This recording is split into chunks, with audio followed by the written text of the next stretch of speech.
সমালোচনা তোমার লাইফে থাকবে। তুমি যতদিন বেঁচে থাকবা ততদিন তোমার লাইফে সমালোচনা থাকবে, অবহেলা থাকবে, অবজ্ঞা থাকবে, তুচ্ছতাচ্ছিল্য থাকবে।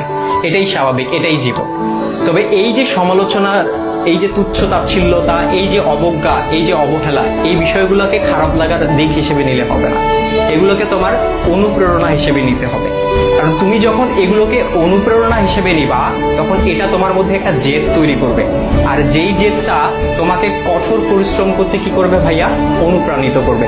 তোমার কঠোর পরিশ্রম করতে গিয়ে তোমার সব ধরনের ক্লান্তিগুলোকে দূর করে দিবে। আর যখন তুমি একবার কঠোর পরিশ্রম করতে শিখে যাবা, তখন স্যাক্রিফাইসের যে বিষয়টা, এই বিষয়টা তোমার মধ্যে অটো চলে আসবে।